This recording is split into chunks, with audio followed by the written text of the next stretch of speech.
तो आपको बता दें, यूक्रेन पर इस वक्त बहुत बड़ा खतरा मंडरा रहा है। पुतिन ने यूक्रेन को तबाह करने के लिए एक नई स्ट्रेटेजी, नई रणनीति बनाई है। पुतिन ने यूक्रेन में 3 टॉप टारगेट फिक्स कर लिए हैं। इनमें पहला टारगेट यूक्रेन का कैपिटल कीव है। उसके अलावा पुतिन के 3 टारगेट में से 2 की खबर यूक्रेन के प्रेसिडेंट जेलेंस्की को भी है। रूस ने तय कर लिया है कि जब तक टारगेट अचीव नहीं होगा, हासिल नहीं होगा, तब तक वो रुकेगा नहीं। रूस से अभी कुछ देर पहले जो खबरें आई हैं उसके मुताबिक आज रात रूस यूक्रेन में कई मिसाइलें दाग सकता है। रूस की नई स्ट्रैटेजी क्या है, पुतिन के 3 टॉप टारगेट क्या हैं, यह स्पेशल रिपोर्ट देखिए और जानिए।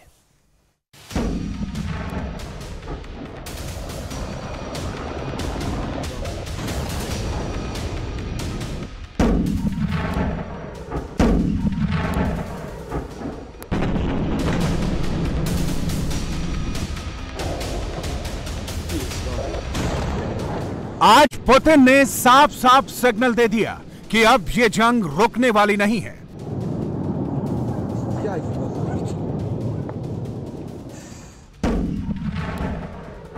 यूक्रेन पर कभी भी फाइनल असॉल्ट हो सकता है।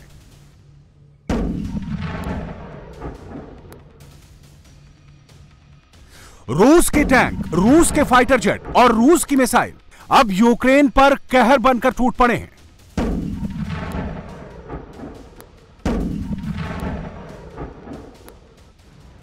यूक्रेन के सैनिक भी रूसी टैंकों को निशाना बना रहे हैं।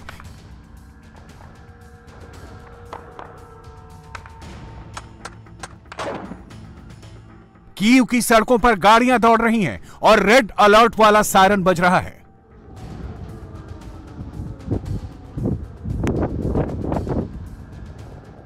पिछले 72 घंटे में सबसे ज्यादा एक्शन खार्किव में दिख रहा है।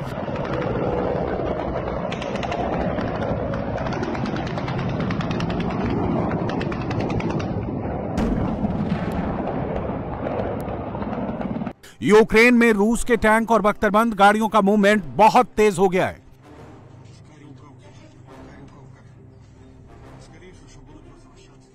रूस की सेना यूक्रेन की राजधानी कीव से सिर्फ 25 किलोमीटर दूर नजर आ रही है। सैटेलाइट से कैप्चर की गई ये तस्वीरें इसकी गवाही देती हैं। एक एक करके तीनों तस्वीरें देखते जाइए।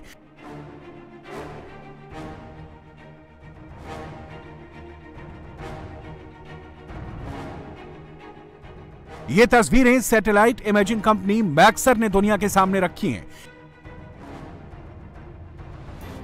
कीव से करीब 25 किलोमीटर दूर यूक्रेन का एंटोनो एयरपोर्ट है।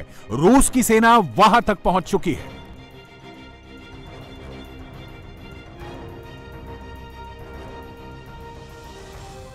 रूस के इस सैन्य काफिले में इतनी गाड़ियां हैं कि गिनती करना मुश्किल है।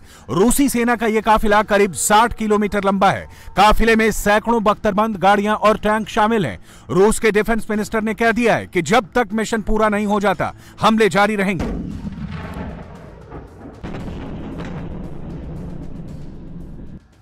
रूसी संघ के सशस्त्र बलों का समूह तब तक स्पेशल मिलिट्री ऑपरेशन चलाना जारी रखेगा जब तक कि वो अपने पहले से तय किए गए टारगेट को हासिल नहीं कर लेता। पुतिन ने यूक्रेन के 2 शहरों को टारगेट कर लिया है, कीव और खार्किव। लेकिन रूस के टैंक यूक्रेन में 3 तरफ से आगे बढ़ रहे हैं। यूक्रेन के नॉर्थ साइड में बेलारूस है, वही बेलारूस जो रूस का दोस्त है। पुतिन के टैंक बेलारूस की तरफ से कीव की तरफ आगे बढ़े हैं। 3 दिन पहले ये टैंक आगे बढ़ चुके थे, लेकिन यूक्रेन ने हवाई हमले किए तो रूस के टैंक रुक गए। अब वो टैंक फिर से आगे बढ़ रहे हैं। यूक्रेन के नॉर्थ ईस्ट साइड में खुद रूस है। रूस के शहर बेलागोरोड की तरफ से सैकड़ों रूसी टैंक और बख्तरबंद गाड़ियां आगे बढ़ चुकी हैं और इनका टारगेट यूक्रेन का दूसरा सबसे बड़ा शहर खार्किव है। क्रीमिया के तरफ से भी रूस के टैंक आगे बढ़े हैं। यूक्रेन के ओडेसा में रूसी टैंक देखे गए हैं। खार्किव और कीव ये दोनों सबसे अहम टारगेट हैं। आतंक फैलाया जा रहा है ताकि हम डर जाएं और विरोध करना छोड़ दें। वो हमारी राजधानी में आ रहे हैं, साथ ही खार्किव की तरफ भी बढ़ रहे हैं। इसीलिए इस वक्त राजधानी की सुरक्षा हमारी सबसे बड़ी प्राथमिकता है। ये तस्वीरें यूक्रेन के शहर खार्किव से कुछ दूर की हैं। रूस के सैकड़ों टैंक और मिलिट्री व्हीकल खार्किव की तरफ बढ़ रहे हैं। रूसी टैंक को रोकने के लिए यूक्रेन पूरी कोशिश कर रहा है। कीव के पास रूसी काफिले पर यूक्रेन ने हमला भी बोला है। रूस की मिलिट्री की कई गाड़ियां तबाह हो गई हैं। रूस को यूक्रेन मुंहतोड़ जवाब दे रहा है। यह रशिया का रशियन T-72B3M बैटल टैंक है। रूस के सैनिक टैंक छोड़कर भाग चुके हैं। रूस ने पिछले 48 घंटे में उन तमाम जगहों पर अटैक किया है जहां अब तक रूसी सेना नहीं पहुंची थी। एक दिन पहले रूस और यूक्रेन के बीच बातचीत फेल होने के बाद पुतिन और एग्रेसिव हो गए। यूक्रेन में रेजिडेंशियल इलाकों में हर सेकंड गोलियों की आवाज गूंज रही है। खार्किव में रूस ने मिसाइल अटैक तेज कर दिया है। यह खार्किव की सरकारी इमारत है, सेंट्रल स्क्वायर। रूस ने सेंट्रल स्क्वायर पर मिसाइल से अटैक कर दिया है। मिसाइल अटैक से सड़क पर बहुत बड़ा गड्ढा हो गया। रशियन बॉर्डर के पास बेलगोरोड से जो क्रूज मिसाइल हमला हुआ और जिसने खार्किव की सबसे अहम इमारत इंडिपेंडेंट स्क्वायर को हिट किया, उसके बाद अब सब कुछ बदल गया है।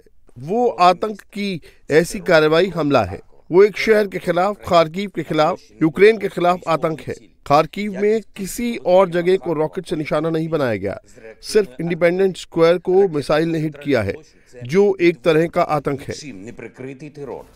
रूस की सेना यूक्रेन के करीब 15 बड़े शहरों तक पहुंच चुकी है या फिर उसके आसपास मंडरा रही है।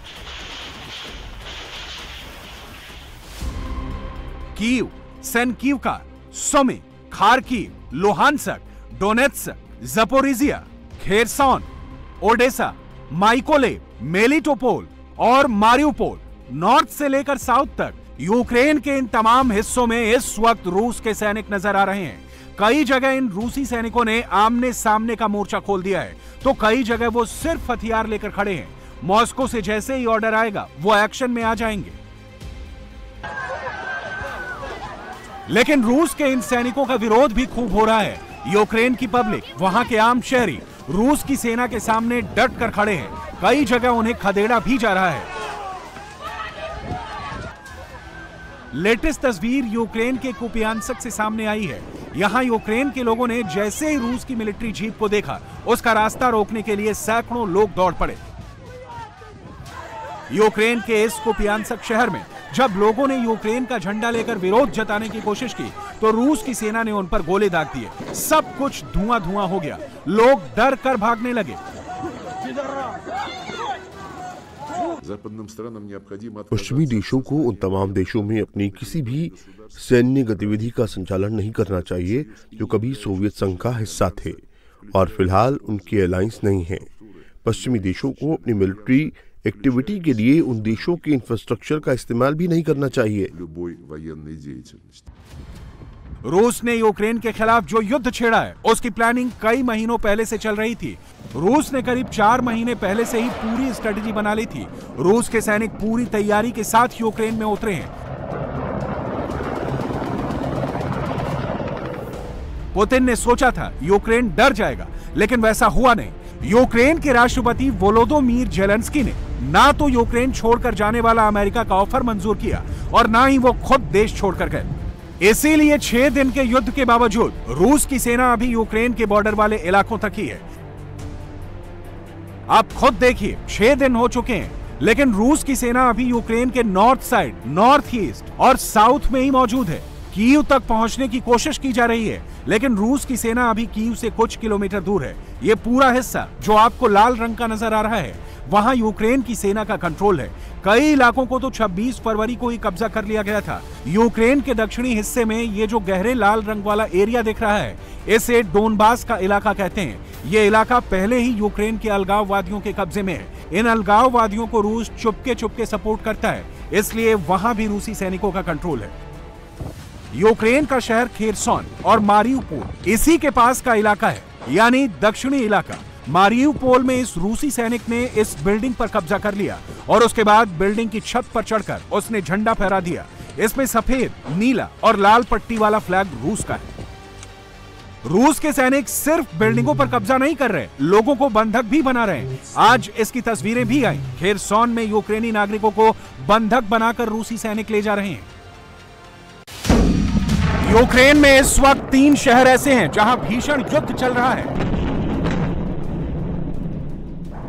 Kyiv, Kharkiv, Chernihiv. इन तीनों शहरों में सबसे ज्यादा टेंशन है। इन तीनों शहरों में रूस के टैंक आग उगल रहे हैं। इन तीनों शहरों में रूस की आर्मी सबसे ज्यादा गोले बरसा रही है।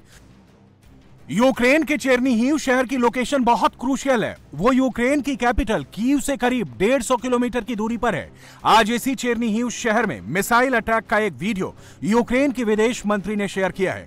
मिसाइल अटैक से हुई तबाही साफ दिख रही है। 6 दिन के युद्ध में रूस ने कहां-कहां फाइटर जेट से बॉम्बार्डिंग की है, कहां-कहां हेलीकॉप्टर से अटैक किया, कहां-कहां मिसाइलें दागी, वो देखिए।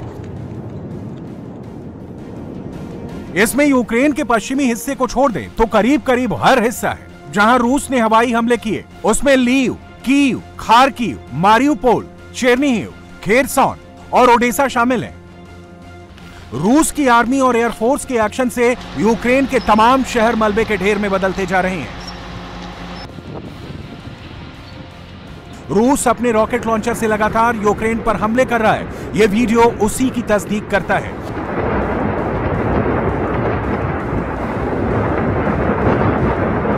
रूसी हेलीकॉप्टर लगातार इन इलाकों में उड़ रहे हैं, चुन चुन कर टारगेट को निशाना बना रहे हैं।